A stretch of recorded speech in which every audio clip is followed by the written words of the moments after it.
Cette vidéo, on va importer des modèles 3D pour notre projet, puis on va voir comment on peut gérer les différents modèles. Donc, j'ai mon décor ici, puis dans les assets qui sont dans Teams, euh, quand vous les importez, ça va venir avec plusieurs morceaux. Donc, moi, je les ai séparés dans des dossiers particuliers. Donc, le prefab, c'est un élément réutilisable de Unity qui a été préparé là, pour le cours. Puis, par exemple, là, j'en prends un au hasard. Là, je vais prendre ici la grange. Euh, je recule avec F. Donc, on voit que, puis je vais juste enlever l'éclairage juste pour que ça soit plus facile à voir. Alors, on voit que la grange a déjà des textures inclus. Mais si on veut aller plus en détail, parce que si jamais vous importez vos propres modèles, etc., comment on fait? Donc, si on va analyser ça plus en détail. Si je regarde mon prefab ici, on remarque qu'il y a un mesh filter puis un mesh renderer. Donc, c'est ce qui permet aux éléments 3D d'être affichés. Le mesh ici, donc si je m'en viens, j'ai cliqué ici à droite dans l'inspecteur, ça me l'ouvre dans le projet. On voit que c'est le modèle 3D qui est ici, donc qui va être dans le morceau modèle. Le modèle, c'est comme l'enveloppe. Si je mettais ça ici directement sans rien, vous allez remarquer que c'est le modèle, mais sans la texture. Donc, les modèles, par défaut, quand vous les travaillez dans Maya ou dans Blender, euh, éventuellement, vous allez leur mettre des matériaux par-dessus avec des UV. Donc, éventuellement, vous allez voir ça dans votre cours de 3D. Donc, le UV Unwrapping, c'est ce qui permet de euh, dessiner, là, d'avoir chacune des faces de notre modèle pour pouvoir un peu déplier, puis assigner des matériaux et des textures à chacune des faces. Mais le modèle en soi, sans texture, c'est ça ici. Donc là, si je regarde mon prefab encore, on voit qu'il y a une autre chose. On a le mesh et on a un matériau qui a déjà été préparé. Donc, ça prend les deux. Donc, si jamais vous voyez que vous avez quelque chose de gris comme ça, vous avez probablement importé juste le modèle sans les matériaux qui sont associés. Si je ferme ça ici, dans mon modèle, j'ai déjà des textures et des matériaux déjà prêtes. Donc, qu'est-ce que ça veut dire? Là, ça s'appelle BLD Cabine. BLD Cabine. On voit que dans mon matériau, si jamais vous n'avez pas vu la vidéo sur les matériaux, allez voir ça avant. On voit qu'il y a une image qui est associée aux coordonnées de mon mesh et sur lequel on a dessiné, par exemple, la pierre ici, le bois, les différentes sortes de bois, etc., la rouille, la mousse. Ensuite, on a les portions qui doivent être s'afficher comme métalliques, celles qui doivent être surélevées avec une texture, celles qui ont des ondes de contact, etc. Donc, si on regarde dans les textures maintenant, donc on a le prefab, qui est l'objet qui contient tout. On a le modèle qui contient le mesh. On a les matériaux qui contiennent toutes les informations sur la surface. Et on a les textures qui sont les différentes images nécessaires pour rendre ça ici. Donc, on voit que j'ai cabine ici, je vais le grossir là. On a le cabine albédo, donc la couleur de base. Et là, vous remarquez que, vous voyez, on a la section avec la mousse qui a été préparée ici. On a les différentes traverses en bois. On doit avoir une section avec de la brique à quelque part qu'on va trouver. Mais où la brique? Ah, ça doit être sur les petites pattes en dessous. Hop, on va le soulever. Celui-là, j'en ai plus besoin. On va l'analyser comme il faut, là. On a la tôle. Je vais revenir, cabine A. Fait qu'on a les morceaux de tôle ici, etc. Donc, quand on parle de texture, ben, on peut placer les différentes choses. Et si je venais modifier ce fichier-là de texture dans Photoshop, par exemple, ben, ça viendrait changer la manière dont le matériau s'affiche carrément.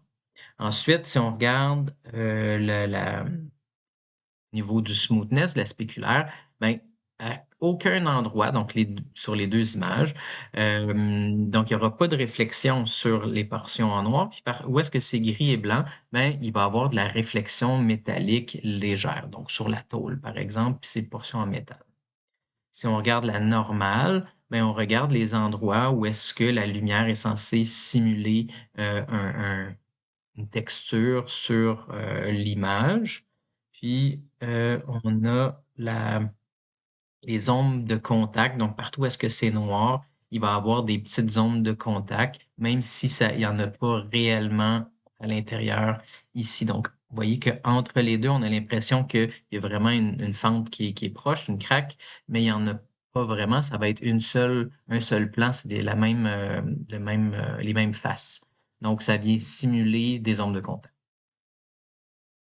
Si jamais vous importez un modèle, donc là, on va aller plus en détail, on va regarder aussi, l'objet ici, puis le modèle par la suite. Donc le prefab contient un mesh et un mesh renderer. On voit ici que on peut cet objet-là va, déposer des ombres et il y a un collider. Ça veut dire que c'est ce qui fait qu'on va pas passer au travers de l'objet. Par défaut, il y aura un collider qui est ajouté, automatiquement dans le prefab. Donc ça, c'est important pour, pas qu'on passe au travers de ça. Si jamais vous importez un modèle puis il y en a pas, ben, vous pouvez aller dans Composants, le Mesh Collider, il est ici. Donc ça va venir voir toutes les faces puis venir, rendre ça, solide. Autre chose qui peut arriver, si jamais vous importez des modèles ailleurs, hem, si on clique sur le mesh, puis j'arrive ici, puis là, je vais prendre l'objet mesh qui est juste un petit peu plus haut. Donc, vous voyez ici, là, ça, c'est le fichier qui s'appelle FBX, qui est le fichier d'exportation. Il y a quand on ouvre dans l'inspecteur, il y a, 4 petits morceaux. Fait que soit, ici, si jamais votre objet est vraiment trop gros ou trop petit par rapport à ce que c'est censé être, mais c'est peut-être que le facteur d'agrandissement a été fait, dans un logiciel où est-ce que, Unity reconnaît pas nécessairement les bonnes tailles. Donc normalement, dans Blender ou dans, Maya, vous devez faire vos objets avec une taille comme 1 mètre pour que ça soit 1 mètre dans Unity. Donc, normalement, ça devrait convertir correctement. Mais si jamais votre objet est trop gros ou trop petit, au lieu de le modifier avec le scale ici, ben, vous venez dans la section modèle ici, puis vous venez ajuster le facteur d'agrandissement. Autre chose, si jamais vous avez un personnage qui est humanoïde qui a un rig d'animation ou un autre type de un modèle qui est animé, on peut importer le rig s'il a été ajouté. Ça, on va le voir plus tard dans la section sur les animations humanoïdes. S'il y a des fichiers d'animation, ils vont également se retrouver ici, on va pouvoir les importer.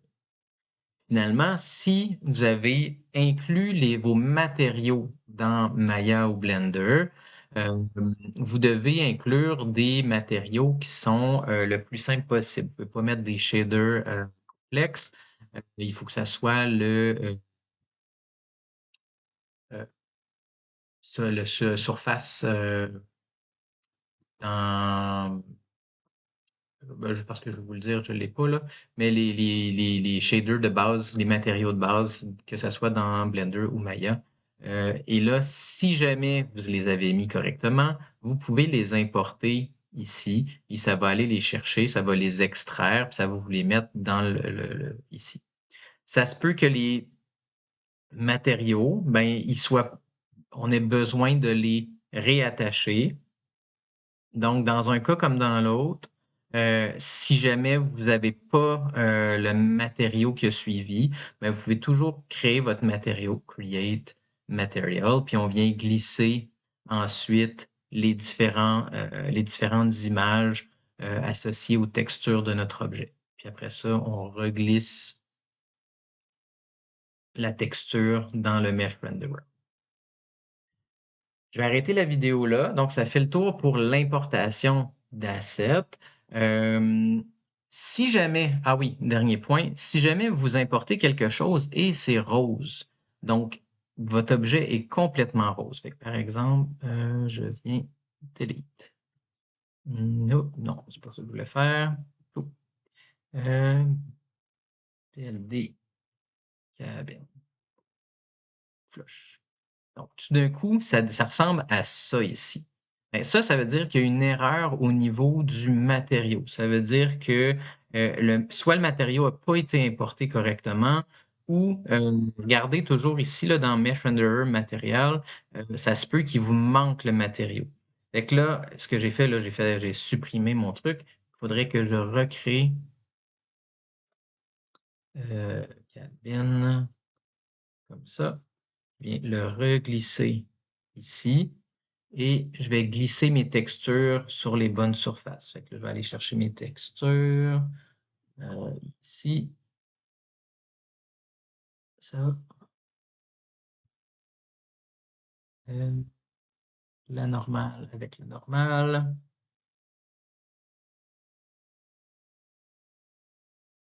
puis métallique and smoothness.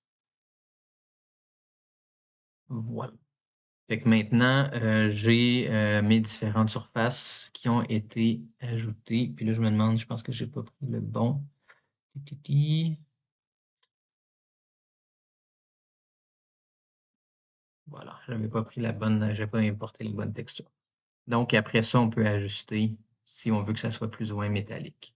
Donc voilà, pour vrai, là, ça fait le tour pour vrai de l'importation des matériaux, ainsi que tous les cas de figure si jamais ça fonctionne plus.